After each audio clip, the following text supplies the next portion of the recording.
Welcome to your own personal deep dive. Yeah. Today, we're going to explore the power of rituals, Oh, I like this. why they exist, how they work, and why they matter, even the seemingly bizarre ones. Yeah. Our source material is this fascinating chapter from a book that delves into the self-deceiving brain, and we've got some pretty wild examples lined up. Okay, let's hear it. A Congolese bulletproofing ritual, firewalking, baby dropping, and even, get this, Wade Boggs' quirky habit. Oh, wow. Wade Boggs. Interesting. So our mission today is to help you understand the psychological power of rituals, Okay. both individually for you listening and for groups. I think what's really interesting about this is how rituals can sometimes influence outcomes, Right. even when logic would tell us otherwise. Mm-hmm. So the book really dives into this idea that our brains are wired to serve the needs of our groups, even sometimes at the expense of our own self-interest. So it's almost like our survival instincts are playing a long game, Yeah. where the strength of the whole group outweighs even the individual survival of, ourselves. Exactly. It's like the survival of the genes that we share with our tribe. Right. And rituals can sometimes override that logic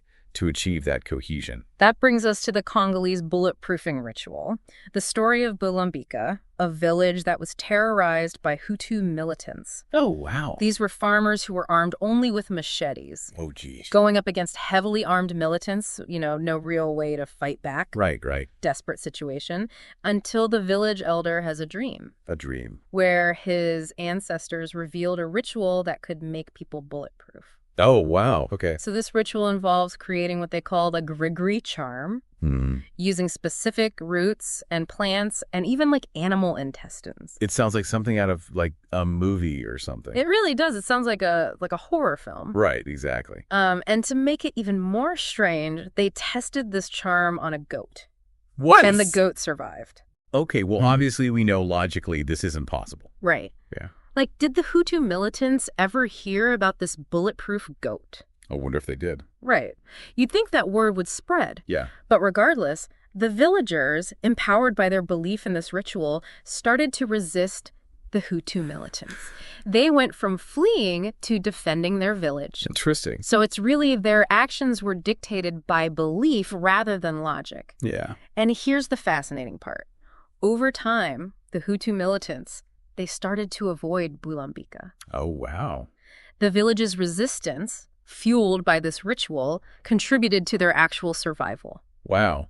That's really true. So it's almost like, a placebo effect, but on societal scale. Oh, right. Yeah. The book goes on to mention a couple other examples of this, like the Native American ghost dance and the ghost shirt, Oh, yeah, sure. and the Chinese boxers and what they called the armor of the golden bell. Right. Both rituals designed to protect against bullets, both born out of this need to find hope and courage in the face of, overwhelming threats. And, they had varying outcomes. Obviously Bulambika survived. Right. But the ghost dancers and the boxers ultimately faced defeat. Yeah. But the psychological purpose, I think, remained pretty consistent, right? It fostered a sense of unity and boosted morale, provided a sense of agency and control in these really dire situations. But rituals aren't just limited to, these life or death situations, are they? No, not at all. We see them everywhere. Absolutely.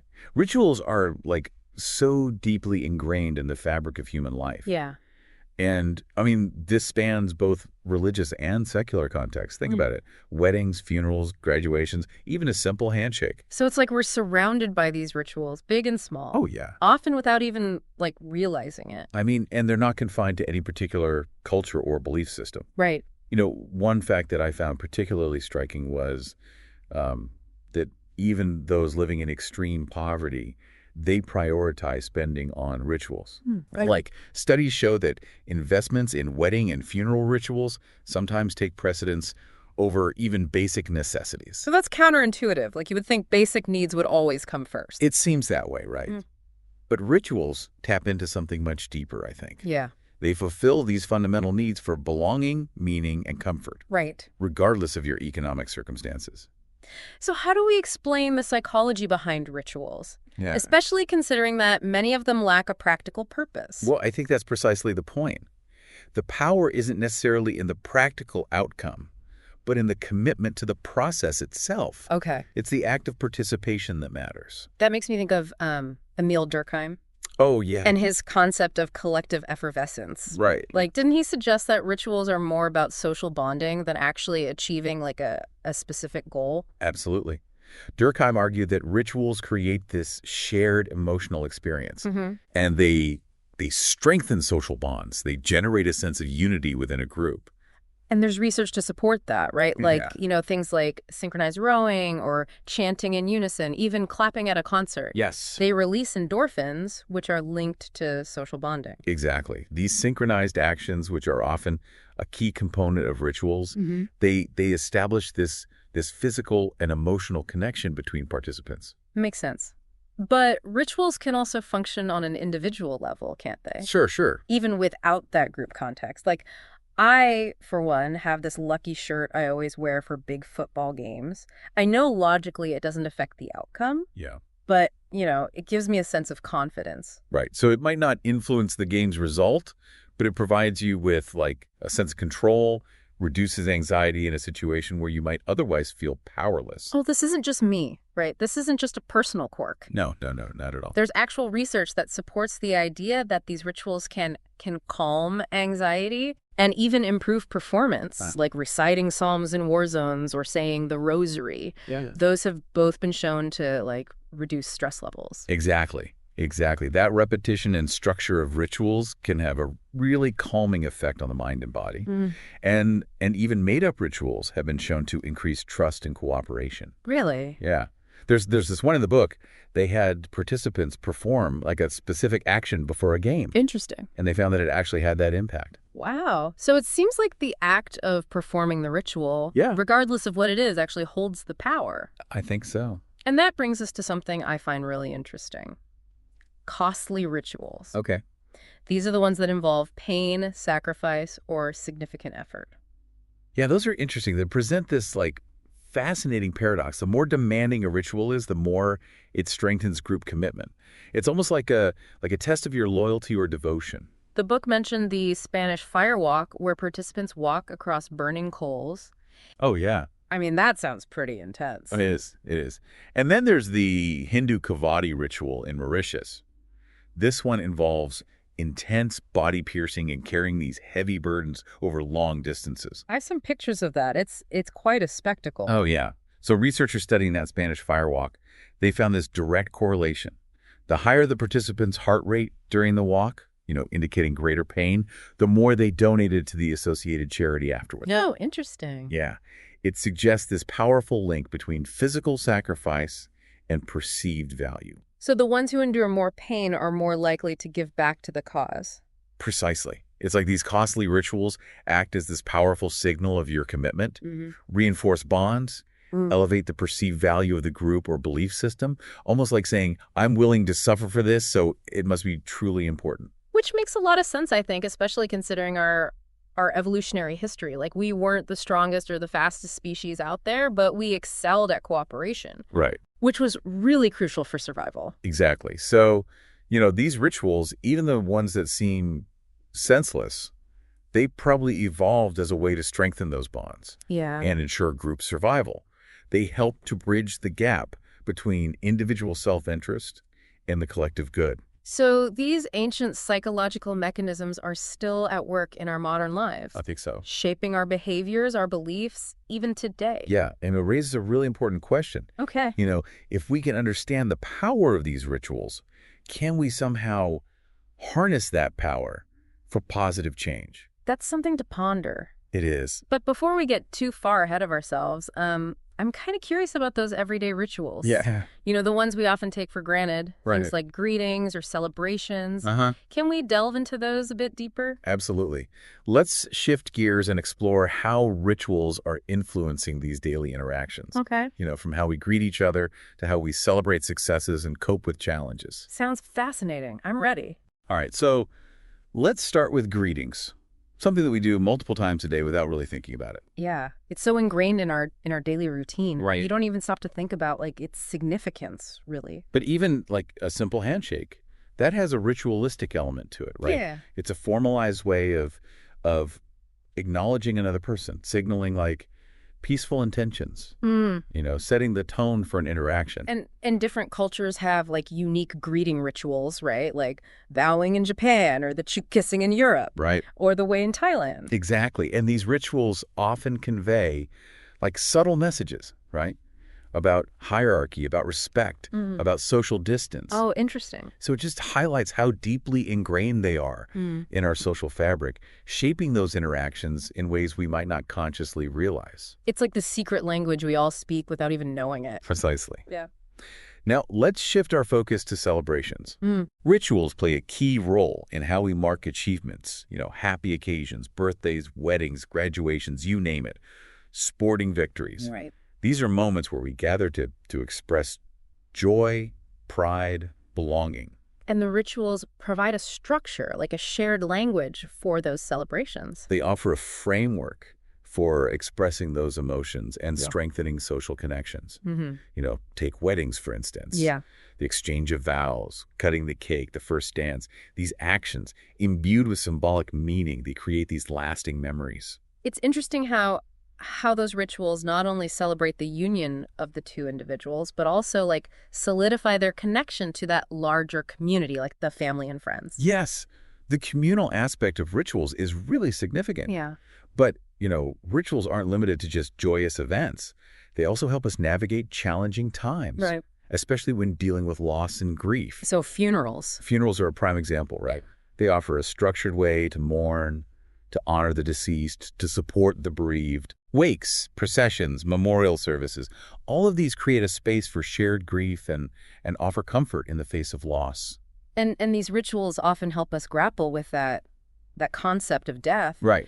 Offering meaning and solace amidst, profound sadness. So whether we're celebrating or mourning, rituals provide this framework for navigating these intense emotional experiences, offering that order and control when things might feel chaotic. It's like they provide a roadmap for dealing with life's biggest moments, both the positive and the negative. Exactly. And this brings us back to this idea of rituals as anxiety reducers. Even small personal rituals can help us cope with stress and uncertainty. Right. Remember your lucky shirt. Of course. I'm sure a lot of our listeners have their own versions. Oh, I'm sure they do. Like specific routines or objects that, give them comfort in stressful situations. These rituals create a sense of predictability, of control, which helps reduce anxiety in situations where you might feel uncertain or powerless. So even if, my shirt doesn't magically influence the game, the feeling of control that it gives me can actually improve my overall experience. Right. It's fascinating how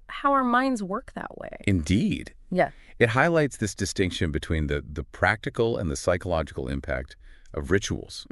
They may not always have a tangible effect on the external world, right, but their effect on our internal state can be really profound. So even if a ritual doesn't, work in a literal sense, it can still be beneficial by offering comfort, by reducing anxiety, by strengthening our resolve. It's really all about the psychological impact. Precisely. And that's why understanding the psychology of these rituals is so crucial. And it helps us recognize the subtle ways that they're influencing our thoughts, our feelings, our behaviors. It's like gaining a deeper understanding of the forces that are shaping our actions, both consciously and unconsciously. Exactly.